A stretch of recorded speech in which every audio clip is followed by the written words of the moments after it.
Number আয়াত যখন কোরআন খুলে দেখলাম, সেখানে বললেন ওয়ামা খালাকাতুল জিন্না ওয়াল ইনসা ইল্লা লিয়াবুদুন। বলি আল্লাহু আকবার। মানবার দানব আল্লাহ সৃষ্টি করেছেন তার দাসত্বের জন্য, তার গোলামির জন্য। আর পৃথিবীর মানুষ যদি তার গোলামি বাদ দিয়ে অন্য কারো গোলামি করে, সেই দিন কিয়ামতের কঠিন ময়দানে যার সাথে মানুষ যার দাসত্ব করেছে, মান তাশাব্বাহা বিকওমিন ফাহুয়া মিনহুম, ওই ব্যক্তির সাথে আল্লাহ হাসরের দিন পরিচয় করিয়ে দেবে। কন্না নাউযুবিল্লাহ। এই জন্য আমাদের পরিচয় হবে আল্লাহ কিংবা তার রাসূলের সাথে। আর আল্লাহ রাসূলের আদর্শ যারা বাস্তবায়ন করে তাদের সাথে, কোরআনওয়ালাদের সাথে, ইসলাম প্রেমিকদের সাথে, কোরআন প্রেমিকদের সাথে, আল্লাহর সাথে রাসূলের সাথে যাদের সম্পর্ক নাই আমাদের সম্পর্ক, কোরআনের সাথে যাদের সম্পর্ক নাই আমাদের সম্পর্ক নাই, আলেমদের সাথে যাদের সম্পর্ক নাই, দ্বীনের সাথে যাদের সম্পর্ক নাই, আমাদের তাম পৃথিবীর মানুষদেরও তাদের সাথে কোনো সম্পর্ক থাকতে পারে না। ঠিক কিনা বলেন? তাহলে আমি সত্যেন করলাম প্রথমে। আসুন এবার আল্লাহ তাআলা আমাদেরকে সৃষ্টি করেছেন কার থেকে, কোথায় থেকে আমাদের সৃষ্টি? আমরা আসলাম সে কথা আল্লাহ তাআলা কোরআনুল কারীম সূরা আন-নিসা 6 নম্বর সূরা, কোরআনুল কারীমের 4 নম্বর সূরা খুলবেন, এখানে একটা সূরা আছে মহিলাদের নামে, নারীদের নামে একটা সূরা আল্লাহ তাআলা ইন্ডিকেট করলেন, সূরা আন-নিসা। কোরআনুল কারীমের ক্রমিক নাম 4 নম্বর, কোরআন খুললেই পাবেন 4 নম্বর সূরার নাম হচ্ছে সূরা আন-নিসা, নারীদের নামে সূরা। এখানে আল্লাহ তাআলা বলছেন ইয়া আইয়ুহান নাস, হে মানব জাতি, হো পিপল, ইত্তাকু, তোমরা ভয় করো, রব্বাকুমুল্লাযী, যিনি তোমাদেরকে সৃষ্টি করেছেন সে মহান রবকে তোমরা কি করো? ভয় করো। আল্লাযী খালাকাকুম, যিনি তোমাদেরকে সৃষ্টি করেছেন, মিন নাফসিন ওয়াহিদা, এক আত্মা থেকে, এক নফস থেকে, এক দেহ থেকে। বলি আল্লাহু আকবার। সে এক দেহ কার? আল্লাহ রাব্বুল আলামিন। আমাদের আদি পিতার নাম হচ্ছে সাইয়্যিদনা আদম আলাইহিস সালাম। আদি পিতার নাম কি বলেন? আদম আলাইহিস সালাম। যদিও আমি সেদিকে যাচ্ছি না, আদি পিতা, জাতির পিতা, যদি এখানে আমাদেরকে যদি একটু আমাদের ডিসকাউন্ট থাকে, আমরা সেদিকে যাচ্ছি না। আমাদের আদি পিতা আদম, জাতির পিতা ইব্রাহিম আলাইহিস সালাম। ঠিক কিনা বলেন? আখিরাতকে যারা ভুলে যায়, ক্ষমতার লোভে লোভান্বিত হয়ে যারা দিনকে বিক্রি করে দিতে চায়, ওই সমস্ত মানুষেরা নিজের দলকে শ্রেষ্ঠ বানানোর জন্যে, নিজেকে জাহির করার জন্যে, পৃথিবীর শ্রেষ্ঠ সফলতার মানদণ্ডে পৌঁছানোর জন্যে অনেক রকমের কথা, হরেক রকমের কথা মানুষ বলতে পারে। মানুষের সেই সৃষ্টি করার পর, বনি আদম সৃষ্টি করার পর আল্লাহ রাব্বুল আলামিন সেই স্বাধীনতা আমাদেরকে দিয়ে দিয়েছেন। বলি আল্লাহু আকবার। ফামান শা ফালইউমিন ওয়া মান শা ফালইয়াকফুর। চাইলে ঈমান নিতে পারো, আনতে পারো, চাইলে তুমি কুফরি করতে পারো। আল্লাহ তাআলা ছেড়ে দিয়েছেন আমাদেরকে, যাও যেদিকে যাও, আসতে হবে আমার দিকে। ঠিক কিনা বলেন? যাও, কোন দিকে যাওয়া যাও, তোমার জন্য ইখতিয়ার আমি খুলে দিয়ে দিয়েছি। তাম পৃথিবী তোমার জন্য খোলা, কিন্তু একদিন ধরা দিতেই হবে, পাকড়াও একদিন করবে।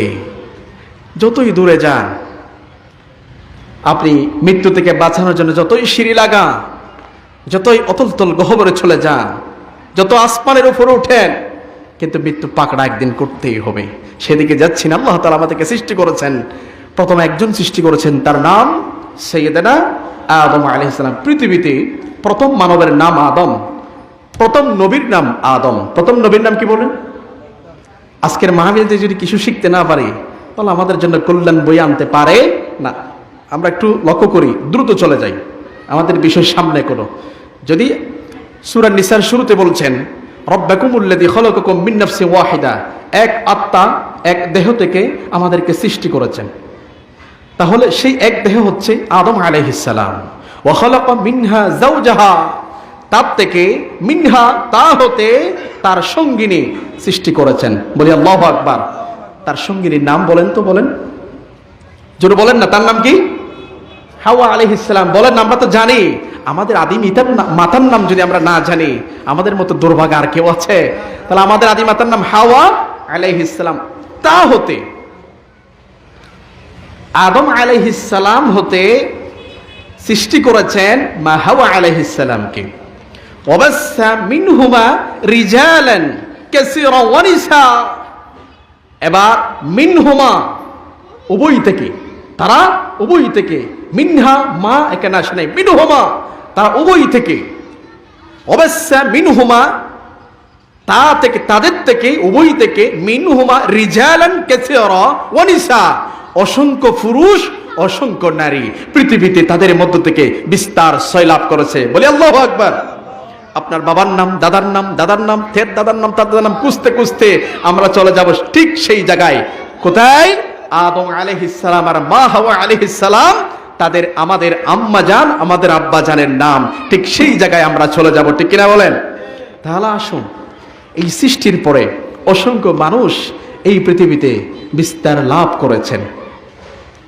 তাহলে সেই সময় থেকে বর্তমান পর্যন্ত অসংখ্য নারী পুরুষ আল্লাহ তাআলা পৃথিবীতে সৃষ্টি করেছেন। যুগে যুগে আল্লাহ তাআলা আদম আলাইহিস সালাম পর্যন্ত এক একটি বিধান আল্লাহ তাআলা দিয়েছেন, ঠিক কিনা বলেন? আদম আলাইহিস সালামের জামানা যখন বিধান ছিল, সেই বিধান লঙ্ঘন করেছেন প্রথম সন্তান, তার নাম কি নাম বলেন তো? আদম আলাইহিস সালামের সন্তান যিনি বিধান অমান্য করলেন, তার নাম কি? শুরুতেই বলছেন জোড়ায় জোড়ায় বিবাহ হবে, কিন্তু সেই বিবাহকে অমান্য করে, সেই বিধানকে অমান্য করলেন। তা আদম আলাইহিস সালামের প্রথম জোড়ার সন্তান, তার নাম কাবিল। বলেন না, তার নাম কি? কাবিল।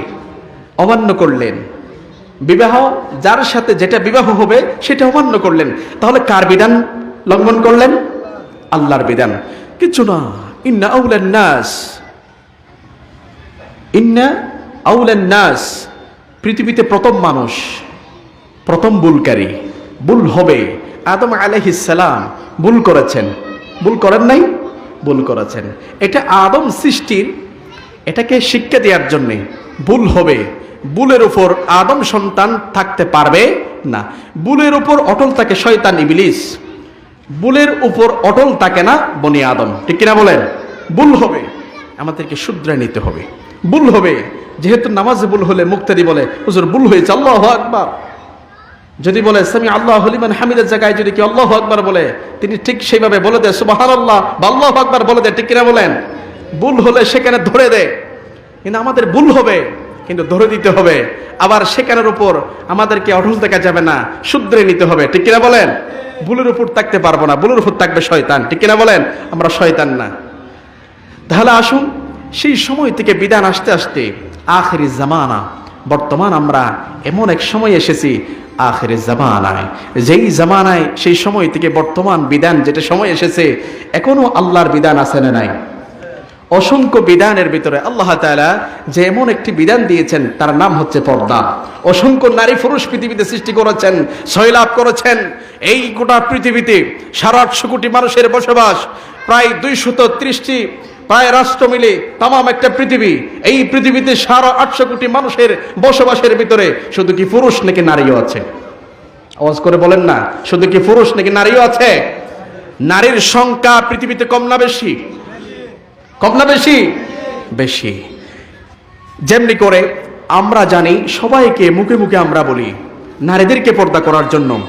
সময় আমাদের কাছে আরো আধা ঘন্টা আছে, 15 মিনিট ভাগ করে আমি আলোচনা করব। 15 মিনিট নারীদের পর্দা নিয়ে কথা বলবো, আর 15 মিনিট যুবক এলাকার বৃদ্ধ তাদের পর্দা নিয়ে কথা বলবো। রাজি আছি তো আমরা? ইনশাআল্লাহ। পুরুষদেরও পর্দা করার দরকার আছে না নাই? নারীদের যেমন পর্দা করার দরকার, পুরুষেরও ঠিক তেমন পর্দা করার দরকার আছে, ঠিক কিনা বলেন? তাহলে সেই পর্দা, আসুন আমরা যেভাবে পর্দাকার সামনে ঠাগাই, এটা একটা পর্দা। পর্দার বিধান কখন নাজিল হলো? মুফাসসিরিন কেরাম লিখেছেন 6ষ্ঠ হিজরিতে, কেউ কেউ বলেছেন 627 খ্রিস্টাব্দে, কেউ কেউ বলেছেন 628 খ্রিস্টাব্দে। আমরা সেদিকে যাচ্ছি না, যেখানে মতানৈক্য আছে সেদিকে যাচ্ছি না। যেখানে আল্লাহ তাআলা মহাবিশ্বের মহাবিশ্বয় শ্রেষ্ঠ মহাগ্রন্থ আল কোরআন, এটা গোটা সমগ্র পৃথিবীর জন্য একটা সংবিধান, ঠিক কিনা বলেন? এটা সংবিধান। এখানে এই কোরআনের ভিতরে এমন কোন বিধানের কথা উল্লেখ করে নাই, এমন কোন বিধান নেই, এমন কোন বিষয়ের কথা উল্লেখ করে নাই, পৃথিবীতে এমন কোন বিষয় নেই, ঠিক কিনা বলেন? সমস্ত বিষয়ের কথা আল্লাহ তাআলা আল্লাহর পৃথিবীর শ্রেষ্ঠ সংবিধান এই কোরআনের ভিতরে আল্লাহ তাআলা ঢুকিয়ে দিয়েছে। পড়েন সুবহানাল্লাহ। তাহলে কোরআন যেখানে নাজিল হয়েছে, যেখানে যে বিধানটা যেখানে নাজিল হয়েছে সেখান থেকে আমরা পেলেই বেস্ট এনাফ আমাদের জন্য, ঠিক কিনা বলেন? তাহলে আমরা সেদিকে লক্ষ্য না রেখে কোরআন কখন পর্দার বিধান নাজিল হলো সেদিকে চলে যায়, ঠিক কিনা বলেন? প্রাক যুগে ইসলাম, আরব যুগে সেই সময় মানুষ একজন একজনের ঘরে ঢুকে পড়তো, অনুমতির কোনো, তারা অনুমতিকে অনুমতি মনে করতো না, কারো কাছে অনুমতি নিত না, সেখানে ঢুকে যেত।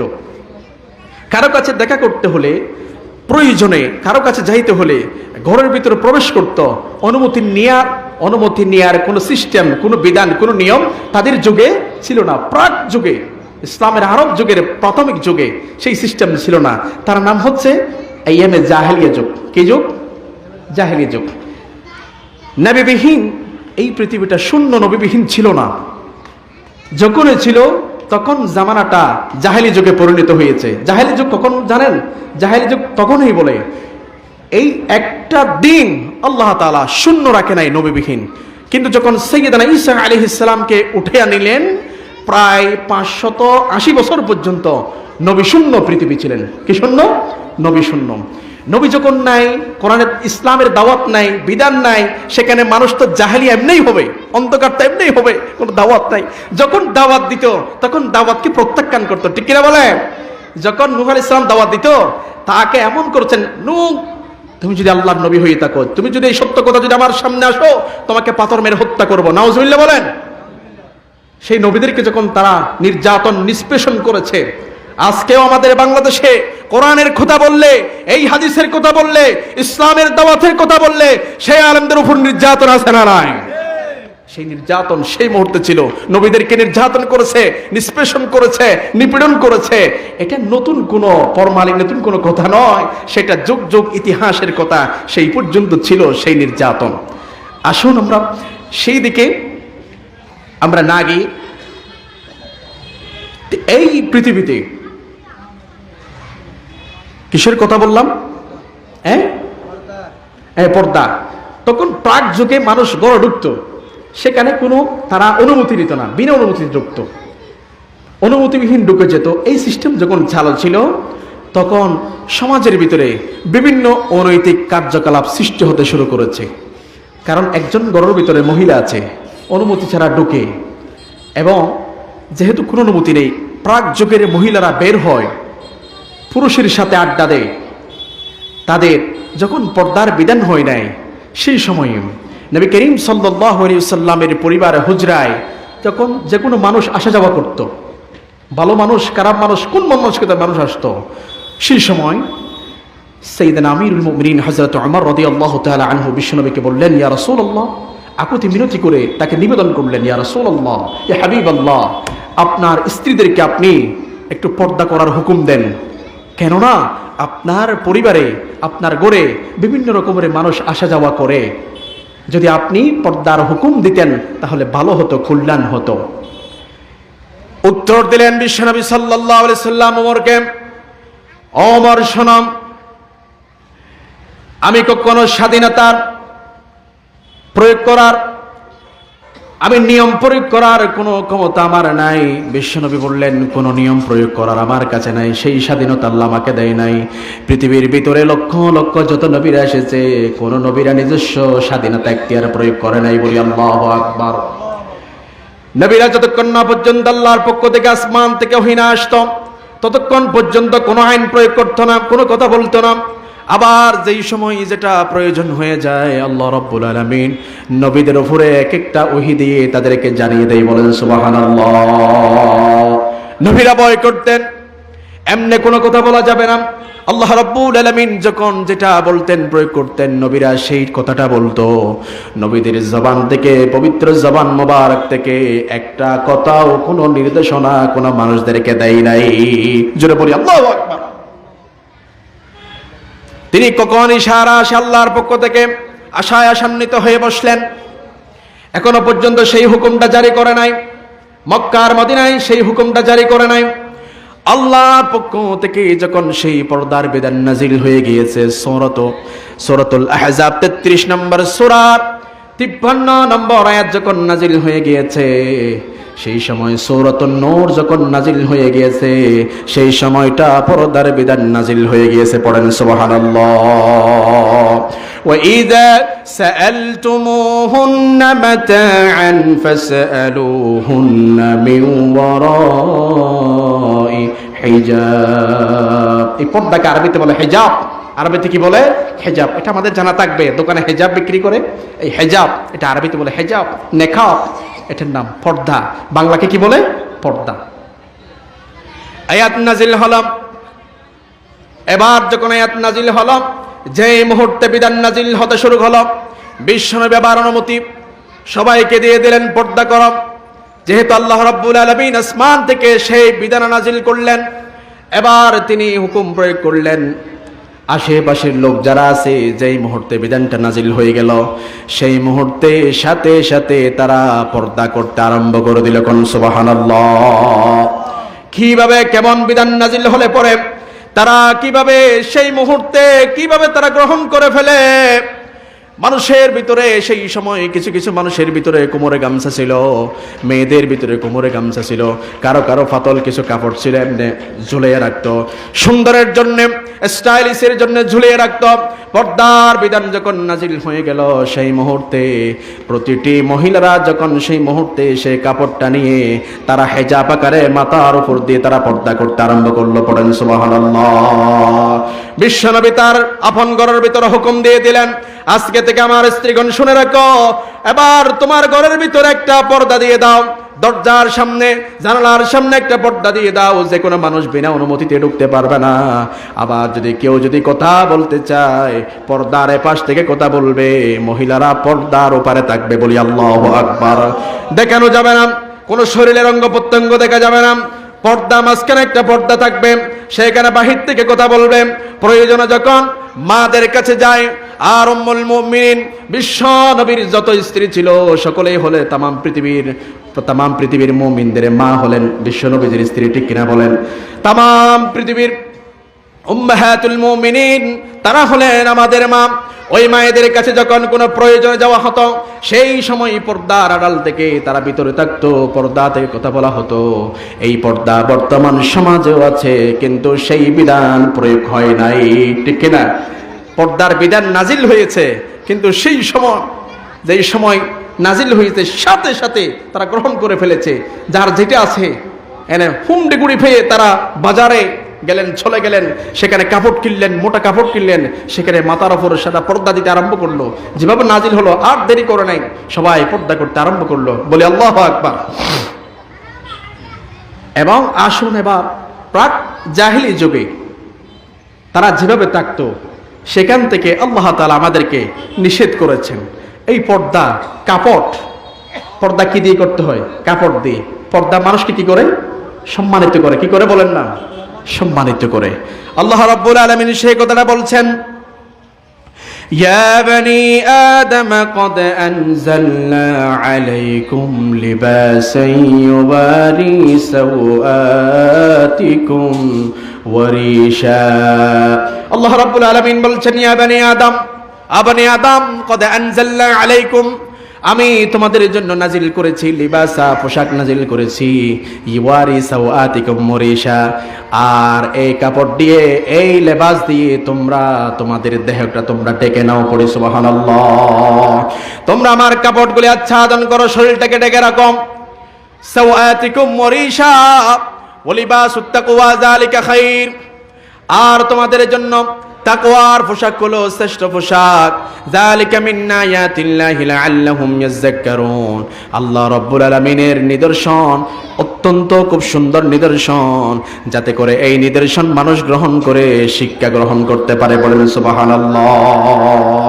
এবার আসুন আল্লাহ রাব্বুল আলামিন কোরআনুল কারীমের ভিতরে 33 নম্বর সূরা, সূরা আহজাবের 33 নম্বর, 32 এবং 33 নম্বর আয়াতে চমৎকার করে বলছেন, ইয়া নিসাআন নবী লাস্তুন্না কাআহাদিম মিনান নিসা। মহিলাদেরকে পর্দা করার জন্য আল্লাহ রাব্বুল আলামিন কোরআনুল কারীমের ভিতরে 33 নম্বর সূরা 32 নম্বর আয়াতে বলছেন যেটা বর্তমান সমাজে বিধান আছে, বর্তমান সমাজে সেটা কায়েম নাই, সেটা চালু নাই। আল্লাহ রাব্বুল আলামিন জানিয়ে দিয়েছেন, ও মহিলারা শোনো, বিশেষ করে যারা মাইক দিয়ে মহিলারা শুনতেছেন তাদেরকে লক্ষ্য করে বলছি, আল্লাহ রাব্বুল আলামিন কি বলেছেন, আমরা কি করি বর্তমান সমাজে। ইয়া নিসাআন নবী, ও নবীর স্ত্রীগণ, লাস্তুন্না কাআহাদিম মিনান নিসাই, তোমরা সাধারণ কোন মানুষের স্ত্রীর মতো নও। ইত্তাকায়তুন্না, যদি তোমরা আল্লাহকে ভয় করো, ফালা তাহদানা বিল কওলি, পর পুরুষের সাথে কোমল সহকারে কথা বলো না, নরম সুরে কথা বলো না, মিষ্টি সুরে কথা বলো না, তোমরা কথার ভাষা দিয়ে, মিষ্টি ভাষা দিয়ে কথা বলো না। আল্লাহ রাব্বুল আলামিন এটা বিশ্ব নবীদের স্ত্রীদের জন্য বলেছেন, ও নবীর স্ত্রীগণ, তোমরা সাধারণ কোন স্ত্রীদের মতো নও। ইত্তাকায়তুন্না, যদি তোমরা আল্লাহকে ভয় করো, ফালা তাহদানা বিল কওলি, তোমরা কোমল সুরে কথা বলো না, মিষ্টি সুরে কথা বলো না, আনন্দদায়ক দিয়ে কথা বলো না। ফায়াতামা আল্লাযী ফি কলবিহি, যদি তোমাদের নরম সুর যখন পরপুরুষ পেয়ে যায়, সেই তোমাদের সেই মিষ্টি সুরের প্রেমে পড়ে যায়, আছে না নাই? মহিলারা দেখুন, কোন বাহির থেকে মানুষ আসে, তারা কত সুন্দর করে বলে, অপরিচিত লোক, অপরিচিত পুরুষ, বেগানা মহিলা, বেগানা পুরুষ, বেগানা নারী, তাদের সাথে আল্লাহ রাব্বুল আলামিন পর্দা করার জন্য আসমান থেকে বিধান দিলেন। আল্লাহ রাব্বুল আলামিন সমস্ত মহিলাদেরকে কেন্দ্র করে বলছেন, তোমরা পর পুরুষের সাথে সামনে গিয়ে তোমাদের দেহটাকে তাদের সামনে উন্মোচন করো না। যেমন করে প্রাক যুগে ওয়াকরনা ফি বুয়ুতিকুন্না, আল্লাহ রাব্বুল আলামিন মুমিনদেরকে বলেছেন, ও মুমিনা নারী, তোমরা থাকবে ঘরে, ওয়াকরনা ফি বুয়ুতিকুন্না, তোমরা তোমাদের আপন ঘরে, বাসস্থান, গৃহে মধ্যে থাকবে। ওয়ালা তাবাররুজনা, তোমাদের সৌন্দর্যকে তোমরা প্রকাশ করতে যেও না। কথাটা কার? তাবাররুজাল জাহিলিয়াতিল উলা, যেমনে করে প্রাক যুগের জাহিলি যুগের মেয়েরা তারা তাদের সৌন্দর্যকে প্রদর্শন করে বের হয়ে যেত, তারা এমন করে বের হয়ে যেত ঘর থেকে, তাদের পোশাকের ভিতরে তেমন কোনো ছিল না। এক একটা কামিজ তারা পরিধান করত, এই কামিজের ভিতরে সেলাই থাকতো না চতুর্দিকে, এমন কামিজ পরিধান করত। সব কিছু তাদের দেখা যেত, সামনে বক্ষগুলি দেখা যেত, তাদের বুকগুলি ওপেন হয়ে যেত, পিছনে কুফা দেখা যেত, তারা বের হয়ে যেত। শুধু তাই নয়, প্রাক যুগের মহিলারা, আরবের প্রাক যুগের প্রাথমিক জাহেলিয়া যুগের মেয়েরা, তারা বের হতো, পরপুরুষের সাথে একসাথে চলাফেরা করতো। নাউযুবিল্লাহ।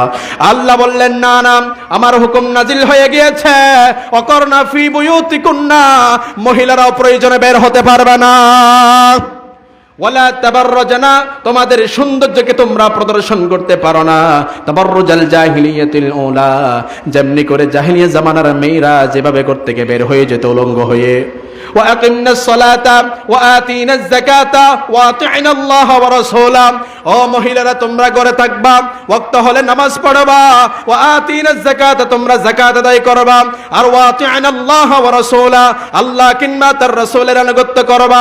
ইন্নামা ইউরিদুল্লাহু লিইয়ুযহিবা আনকুমুর রিজসা আহলাল বাইতি, আল্লাহ বললেন, আমি তোমাদেরকে পবিত্র করতে চাই, যাবতীয় অপবিত্র ও যাবতীয় অশ্লীলতাকে তোমাদেরকে আমি অশ্লীলতা দূর করে দিতে চাই। বলেছেন কে? আনকুমুর রিজসা আহলাল বাইতি, ও নবীর পরিবার, ও নবী, তোমার আহলে পরিবার, আহলে বাইতের যারা সদস্যরা আছে, শুধুমাত্র নবীদের স্ত্রী আহলে পরিবার নয়, আর আহলে পরিবার নবীর যত সদস্যরা আছে সবাই আহলে পরিবার। ওই আহলে বাইতদেরকে উদ্দেশ্য করে বলেছেন, ওয়ায়ুতাহিরুকুম তাতাহীরা, আমি তোমাদেরকে ফুত পবিত্র রাখতে চাই, যাবতীয় অপবিত্র আমি তোমাদেরকে দূর করে দিতে চাই। বলেন আল্লাহু আকবার। এইরকম বিধান, অসংখ্য বিধান। এইখানে দুইটি আয়াত, এখানে দুইটি শব্দ আছে, এই শব্দের মানে বোঝায় আসল অর্থ। একটা হচ্ছে তাবাররুজনা, তাবাররুজ, আর একটা হলো জাহিলিয়া। দুইটা শব্দ, একটার নাম তাবাররুজ আর একটা হচ্ছে জাহিলিয়া। এই তাবাররুজ শব্দ মানে সামনে প্রদর্শন করা। এই তাবাররুজের তিনটা শব্দ আসে। এক নম্বর হলো উন্মোচন হওয়া, উন্মুক্ত হওয়া, নিজেকে প্রকাশ করা, এবার সরাসরি স্পষ্টভাবে মানুষের সামনে এসে তারা হাজির হয়ে যাওয়া, ওপেন হয়ে যাওয়া। আর জাহিলিয়ার, এই জাহিলিয়ার কথাগুলি আল্লাহ রাব্বুল আলামিন কোরআনুল কারীমের ভিতরে অসংখ্য জায়গায় প্রমাণ করে দিয়েছেন। বলেন সুবহানাল্লাহ। মহিলাদেরকে যখন এই আয়াতগুলি বলা হলো, এই বিধান যখন নাজিল করা হলো, মহিলারা বললেন আমরা ঘরে থাকতে পারবো না। কেননা ঘরে থাকলে আমাদের কি লাভ হবে? দুনিয়ার পুরুষরা তো তারা আল্লাহর পথে জিহাদ করে সমস্ত সওয়াব অর্জন করে ফেলে, আল্লাহর বড় বড় কাজ করে তারা শ্রেষ্ঠ মর্যাদা আসান্বিত হয়ে যায়, আমরা কিভাবে করব? তখন বিশ্ব নবী সাল্লাল্লাহু আলাইহি ওয়াসাল্লাম বলে দিলেন, আল্লাহ রাব্বুল আলামিন নাজিল করে দিলেন, তোমরা যদি গড়ে থাকো, স্থির হয়ে থাকতে পারো, তোমরা যদি স্বামীর প্রতি তোমরা যদি সন্দেহ না করো, তোমাদের বাচ্চা কাচ্চাদেরকে নিয়ে যদি তোমরা নিশ্চিন্তে করে বসবাস করতে পারো, আল্লাহর উপর তাওয়াক্কুল করতে পারো, আল্লাহ রাব্বুল আলামিন বলেছেন তোমরা যদি তাকওয়া সহকারে করে অবস্থান করতে পারো, আর সেই সমস্ত মুজাহিদের সমান আল্লাহ তোমাদের মহিলাদেরকে ঘরের ভিতরে দিয়ে দিবেন। পড়েন সুবহানাল্লাহ। শুধু তাই নয়, আল্লাহ রাব্বুল আলামিন সূরাতুন আহজাবের 59 নম্বর আয়াত আল্লাহ নাযিল করলেন, ইয়া আইয়ুহান নবী, হে নবী, কুল লিআজওয়াজিকা, আপনার স্ত্রীদেরকে, ওয়া বানাতিকা, আপনার কন্যাদেরকে, ওয়া নিসাইল মুমিনিনা, এবং तमाम পৃথিবীর মুমিনা নারীদেরকে আপনি বলে দিন। রাসূল বললেন কি বলে দেব? ইউদিনিনা আলাইহিন্না মিন জালাবিবিহিন্না, ইউদিনিনা আলাইহিন্না মিন জালাবিবিহিন্না। এইখানে দুটি আয়াত আছে। ইউদিনিনা মানে নিকটে হওয়া, ডেকে রাখা, মিন জালাবিবিহিন্না, এই জালাব মানে এটার নাম হচ্ছে চাদর, মিন জালাবিবিহিন্না এটা হলো বড় চাদর, এই চাদর দিয়ে তোমাদেরকে ডেকে রাখবা। আল্লাহ রাব্বুল আলামিন বললেন, যালিকা আদনা আইয়ুরাফনা ফালা ইউযাইন, যাতে করে তোমরা পরিচিত হতে পারো, যাতে করে তোমাদেরকে পরিচিত করা যায়। যালিকা আদনা আইয়ুরাফনা ফালা ইউযাইন, যাতে করে তোমাদেরকে চিহ্নিত করা যায় দূর দূরান্ত থেকে। ওয়া কানাল্লাহু গফুরুর রহিমা, আর যখন মহিলারা কাপড় পরবে, আর তারা যখন সেই কাপড় দিয়ে ঢেকে রাখবে, সামনে পিছনে ঢেকে রাখবে, ভালো মোটা কাপড়ের হিজাব যখন তারা পরিধান করবে, দূর থেকে সমস্ত মানুষেরা তারা চিহ্নিত করতে পারবে এটা একটা সম্ভ্রান্ত পরিবারের নেককার পর্দানসীন মহিলা। কোন সুবহানাল্লাহ। ওই রকম বর্তমানে আল্লাহ রাব্বুল আলামিন সেখানে ব্যাখ্যায় সুন্দর করে বলছেন, মিন জালাবি বিভিন্ন ব্যাখ্যায় তাফসীর কারকের সম্রাট আব্দুল্লাহ ইবনে আব্বাস রাদিয়াল্লাহু আনহু, যার জন্য বিশ্বনবী দোয়া করলেন, আল্লাহুম্মা ফাক্কিহু ফিদ্দীন ওয়া আল্লিমহু তাউইল। তাফসীর কারকের সম্রাট আব্দুল্লাহ ইবনে আব্বাস বলেছেন, তিনি এমন সুন্দর সেই আয়াতের ব্যাখ্যা করেছেন। আল্লাহ রাব্বুল আলামিন যখন নাজিল করেছেন, আমার আল্লাহু নিসাআল মুমিনিন, আমার আল্লাহু নিসাআল মুমিনিন ওয়া আখরাজানা মিন বুয়ুতিহিন্না ফি হাজা মিন ফাওকিহিন্না উজুহাহুন্না রুউসাহুন্না মিন জিলাবিহা। বিশ্ব নবী যখন নাজিল করলেন, এই আয়াতের হুকুম দিয়ে দিলেন, তখন এই আয়াতের ব্যাখ্যায় আব্দুল্লাহ ইবনে আব্বাস চমৎকার করে বলছেন, মানুষ গড়ে, মহিলারা গড়ে থাকবে, ঘর থেকে বের হতে পারবে না। যদি তারা ঘর থেকে বের হতে চায়, তখন তাদের উপরে মিন জালাবিবিহিন্না, এই তাদের মোটা কাপড়গুলি তারা পর্দা করে প্রয়োজনে বের হতে পারবে। এখন মহিলারা প্রয়োজনে বের হয় না, কেউ প্রয়োজনীয় বের হয়, অপ্রয়োজনীয় মহিলারা বের হয়। সব জায়গায় মহিলাদের আড্ডা বেশি। কোথায় যাবেন? বাজারে যাবেন, মাজারে যাবেন, মার্কেটে যাবেন, সব জায়গায় মহিলার আড্ডা আছে না নাই? আমি সেই মহিলাদেরকে লক্ষ্য করে বলছি, আল্লাহ রাব্বুল আলামিন এমন বিধান তোমাদেরকে দিয়েছেন, সেই বিধানকে মানুষ অমান্য করে দুইটি কারণে। এক নাম্বার, তারা মনে করে কোরআনকে অস্বীকার করে, সংবিধানকে অস্বীকার করে। দ্বিতীয় নাম্বার, তারা অমান্য করে একটা কারণ। দ্বিতীয় নাম্বার কারণ হলো তাদের ভিতরে সন্দেহ জেগে যায়। হয় সন্দেহ জেগে যায়, আল্লাহ রাব্বুল আলামিন হয়তো এটা না করলে কোনো সমস্যা নাই, পর্দা তো করেছি, কিন্তু আল্লাহ রাব্বুল আলামিন নিয়ত করলে মানুষের কথার দ্বারাই নিয়তের প্রকাশ পায় না, কাজের দ্বারাই প্রকাশ পায়। রব্বুল আলামিন ঘোষণা দিয়ে আয়াতের ব্যাখ্যায় আব্দুল্লাহ ইবনে আব্বাস বললেন, এমন মহিলারা আছে, একটা নয়, দুইটা নয়, তিনটা কাপড় পরে, মোটা কাপড় পরে, দুই তিনটা চাদর পরে, হেজাব পরে, সুন্দর সুন্দর সাদামাটা কাপড় পরে বের হয়ে যায়। এবার তাদের উদ্দেশ্য থাকে এলাকার যুবকদের যারা যারা ছেলে আছে, লালসার দৃষ্টি যখন তাদের দিকে পড়ে, উদ্দেশ্য কিন্তু তাদের দিকে সেই লক্ষ্য রেখে হিজাবও পড়ে, চশমা পড়ে, সব কিছু পড়ে, কিন্তু তারা উদ্দেশ্য হয় ঘর থেকে বের হওয়ার সময় এলাকার যুবক ভাইরা যারা আছে, যুবক জেলে যারা আছে, তারা যেন আমার কাপড়ের দিকে তারা তাকায়, ঠিক কিনা বলেন? তারা আবার সেই যুবকদের বিরুদ্ধে তারা নালিশ করতে চায়। আমি বলি সেটা এই সমাজের মহিলাদের জন্য প্রতারণা ছাড়া আর কিছুই হতে পারে না, ঠিক কিনা বলেন? আল্লাহ রাব্বুল আলামিন বিধান দিলেন একরকম, সেই বিধানকে অমান্য করে তুমি হিজাবে পড়েছো, সবকিছু পড়েছো, কিন্তু তোমার কোনো প্রয়োজন নাই বের হওয়ার সময়, তোমার ভিতরে মুখের কথা কোনো তোমার নিয়তে প্রকাশ পায় না, হাজার কথায় প্রকাশ পায় না, তোমার কাজেই প্রকাশ পেয়ে যায়। এত সুন্দর তুমি পোশাক পরেছো, ওই পোশাকের যেন মানুষেরা দৃষ্টি আকর্ষণ হয়। কিছু কিছু মহিলারা পারফিউম ব্যবহার করে, যেহেতু পুরুষদের নাকে যায়, ঠিক কিনা বলেন? নাউজুবিল্লাহ বলেন। আবার এমন মহিলা আছে স্বামী তাকে প্রবাসে, মহিলা তাকে সব সময় মার্কেটে আসারা নাই। ওই মহিলার জন্য আল্লাহর সার্বক্ষণিক গজব নাজিল হতে থাকে। ওই মহিলাদের জন্য যেই মহিলারা বিশ্বনবীর ঘোষণা অনুযায়ী যেই মহিলারা 4টি গজের গ্যারান্টি দিতে পারবে, ওই মহিলাদের জন্য জান্নাতের 8টি স্তর, যেটা দিয়ে মন চায় সেটা দিয়ে প্রবেশ করতে পারে। কোন সুবহানাল্লাহ।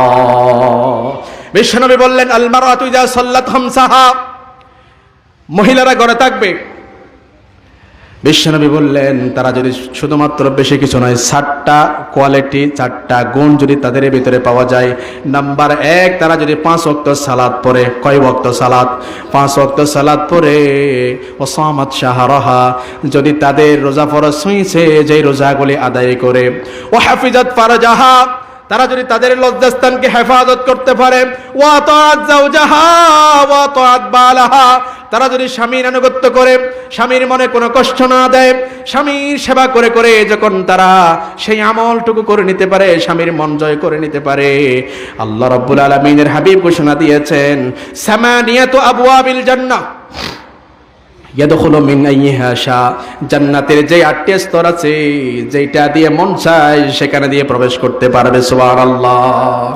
এবার আসুন বিশ্বনবী ঘোষণা দিলেন পুরুষদের জন্য, ইয়া শাবাব কুরাইশ, ও কুরাইশের যুবকরা, ইহফাজু ফুরুজাকুম, তোমাদের লজ্জাস্থানকে হেফাজত করো। লা তাজনু, জিনার দিকে যেও না। আলা মান হাফিযা ফারজাহু ফালাহুল জান্নাহ, জান্নাত তো তাদের জন্য অবধারিত করে রেখে দিয়েছেন যেই সমস্ত যুবকেরা তাদের লজ্জাস্থানকে হেফাজত করতে পারে। বিশ্বনবী বললেন, আলা মান হাফিযা ফারজাহু ফালাহুল জান্নাহ, একমাত্র জান্নাত তো তাদের জন্য অবধারিত হয়ে গিয়েছে। পড়েন সুবহানাল্লাহ। শুধু তাই নয়, বিশ্বনবী বললেন, যদি দুনিয়ার কোন উম্মত যদি 2টা অঙ্গের গ্যারান্টি আমি নবীরে দিতে পারে, আমি জান্নাতের গ্যারান্টি দিয়ে দেব। বলেন আল্লাহু আকবার।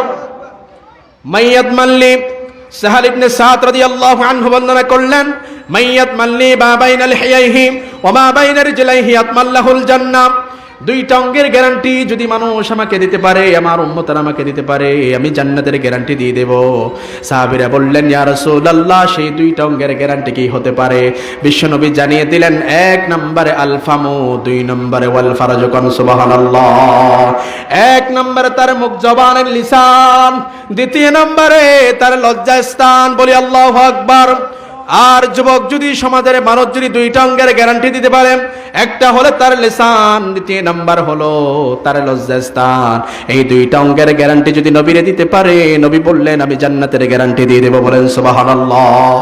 আন উবাদা ইবনে সামিত রাদিয়াল্লাহু আনহু তিনি বর্ণনা করলেন, দুনিয়ার কোন পুরুষ কোন মহিলারা যদি 6টা অঙ্গের গ্যারান্টি দিতে পারে, 6টা বিষয়ের গ্যারান্টি আমি নবীরে দিতে পারে, আমি তাকে জান্নাতের গ্যারান্টি দিয়ে দেব। বলেন সুবহানাল্লাহ।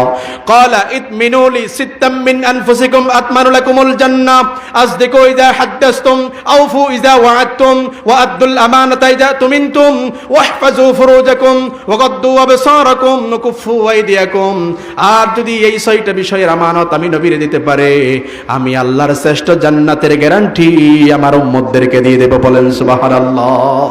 যুবকের ভিতরে সবচেয়ে সেরা অঙ্গ হলো দুইটা।